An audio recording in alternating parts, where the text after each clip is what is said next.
Hello बच्चों, let's read the given question. The question says a particle is projected at an angle 60 degree with speed 10 root 3 meter per second from point A as shown in the figure. At the same time, the wedge is made to move with speed 10 root 3 meter per second towards right as shown in the figure. Then the time after which particle will strike the wedge 2. So G हमें given है 10 meter per second square, right? So this is a square over here. And हमें question में time find करना है जब ये दोनों collide करेंगे या स्ट्राइक करेगा particle on the ways. So to understand the question, we need to understand about the concept of projectile motion from an inclined plane. So let's suppose we have a inclined plane we will be showing over here. There are multiple concepts we will be using over here. First, the main concept over here is of the inclined projectile. That is, let's say ये angle है हमारा. If we say this is theta, and if we are projecting some particle at an angle, let's say alpha, ठीक है, and this is projected with speed velocity u. So यहाँ पे हम क्या करेंगे, what we will do is we will define our coordinate system along the uh, perpendicular to the incline we will take y-axis, and along the incline we will take x-axis. अब यहाँ पे we can say this will be the projectile motion it will be following. अब यहाँ से we can resolve the component of the velocity into two parts, that is u sin alpha and u cos alpha. ठीक है. Apart from this, we also need to understand there is acceleration due to gravity that will be acting in the downward direction. So इसके भी दो components कर लेंगे हम. One will be along the inclined. यहाँ पे अगर हम देखें तो ये थीटा ये हो जाएगा थीटा. So ये हो जाएगा g cos theta and this will be the component g sin theta. ठीक है. अब यहाँ पे हमने सारी फोर्सेस या वैल्यूज जो भी थी हमने रिजॉल्व करके दिखा दी, वेलोसिटी की, एक्सेलरेशन की. ठीक है. सो यहाँ पे जो टाइम ऑफ फ्लाइट का इक्वेशन हमें याद रखना है, दैट इज अलोंग वर्टिकल यानी along Y axis if we apply the equation of motion. So हमें जो रिजल्ट मिलता है टाइम ऑफ फ्लाइट का, that is time required for particle to reach up to this point और hit the inclined is 2u sin alpha upon g cos theta. g cos theta जो कि retardation है नीचे की तरफ. So this is how we using this result we need to solve the question given. Now अब हम क्या करेंगे, we will analyze the particle separately and wedge motion separately. So हम पहले बात करते हैं particle की.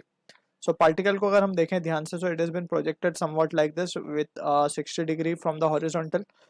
So यहाँ पे अगर हम देखें तो particle की velocity we can resolve it into two component, along horizontal, along vertical. So ये है अगर VP, so we can write velocity of particle will be along horizontal it will be VP cos 60, right. और VP हमें given है 10 root 3. So 10 root 3 cos 60 I cap plus 10 root 3 sine 60 J cap. ठीक है ना. So this result comes out to be cos 60 is half. So ये हो जाएगा 5 root 3 I cap sine 60 is root 3 by 2. So ये हो जाएगा 15 sine 60 is root 3 by 2. So 5 into 3 15 J cap. ठीक है. सो ये मिल गई वेलोसिटी ऑफ पार्टिकल. अब now we will analyse the velocity और the motion of wedge. So wedge को अगर हम ध्यान से देखें, सो वेज का सिर्फ एक ही मोशन है, that is towards right, that is of 10 root 3 I cap. ठीक है. अब now what we will do is we will use the concept of relative velocity. हम क्या करते हैं, वेज को फिक्स कर देते हैं या फिर वेज को मान लेते हैं कि इट इज फिक्स. सो फिक्स करने के लिए हमें क्या करना पड़ेगा, सेम वेलोसिटी इसको अपोजिट डायरेक्शन में देनी पड़ेगी, that is 10 root 3 in the negative X axis. अगर हम मान लें कि एक्स एक्सिस हम डिफाइन कर रहे हैं इस तरीके से एक्स एंड वाई. ठीक है. तो या फिर हम स्ट्रेट अवे लिख सकते हैं velocity of particle with respect to wedge, it can be written as VP bar minus of V W bar. So अगर हम इन दोनों वैल्यूज को यहाँ पे सब्सटीट्यूट कर दें, सो हमें जो रिजल्ट मिलेगा वो मिलेगा 5 root 3 minus 10 root 3 will be minus of 5 root 3 I cap, यानी कि ये नेगेटिव एक्स एक्सिस की तरफ पॉइंट कर रहा है, प्लस ऑफ 15 जे कैप. सो ये है velocity of particle with respect to wedge. यानी कि वेज पे बैठ के अगर हम पार्टिकल का मोशन एनालाइज करेंगे तो कुछ इस तरीके से दिखेगा. अब यहाँ पे हम इसको अगर रिकंस्ट्रक्ट करें फिगर को, सो ये कुछ इस तरीके से हमें डायग्राम देखने को मिल रहा है कि ये कुछ इस तरीके से प्रोजेक्शन होता हुआ दिख रहा है, क्योंकि इसकी एक हॉरिजॉन्टल वेलोसिटी है इस तरफ एंड एक वर्टिकल वेलोसिटी है इस तरफ.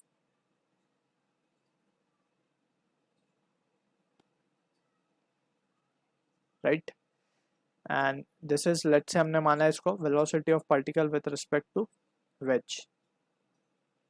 तो ये है हमारा 15 जे कैप एंड ये है हमारा 5√3 आई कैप।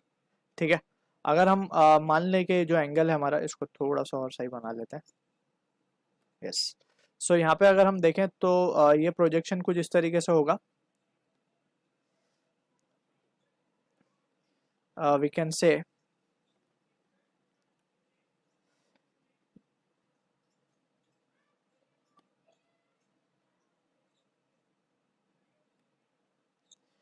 ये इस तरीके से जाके यहाँ पे कहीं स्ट्राइक करेगा, राइट। सो इस तरीके से वी कैन सी कि अब हमें अगर थीटा और अल्फा पहले कैलकुलेट करना होगा to calculate this value of time.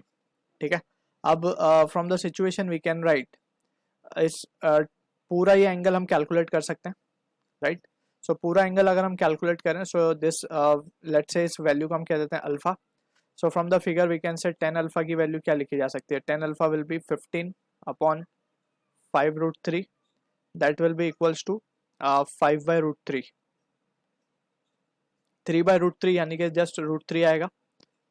And यहाँ से अल्फा की वैल्यू आ जाएगी 60 डिग्री। ठीक है, अल्फा मिल गया हमें 60 डिग्री, और ऑलरेडी ये 30 डिग्री हमें गिवन है, ये वाला एंगल, ये एंगल तो हमें 30 डिग्री गिवन ही है, और ये पूरा 60 है तो ये एंगल भी 30 हो जाएगा, राइट। सो यानी कि दोनों है 30-30 है, अल्फा और थीटा दोनों is given to be as 30 degree.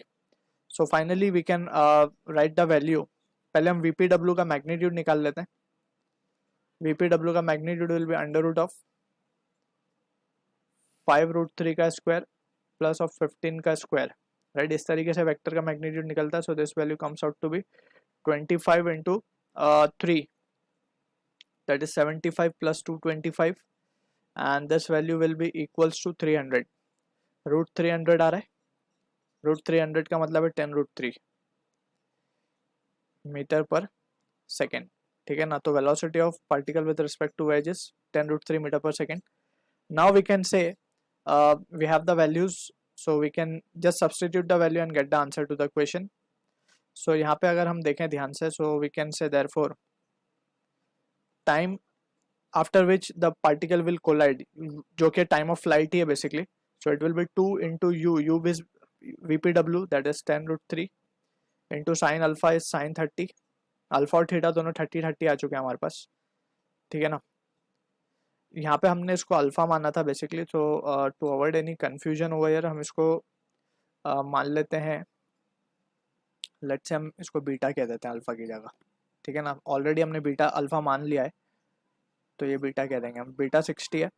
So alpha और theta as per this diagram we will say कि it will be 60-60 30-30, right. So ये हो गया, एंड यहाँ पे आ जाएगा g means 10 cos 30। so finally we can say this value 10 cancel, cos 30 is √3/2, so √3 will also cancel, sin 30 के साथ ये सारे टर्म्स कैंसिल हो जाएंगे। सो आंसर आ रहा है हमारे पास 2 seconds. So this is the answer. 2 second बाद वो कोलाइड कर जाएगा इस पर या फिर स्ट्राइक करेगा। So I hope you understood the solution. All the best.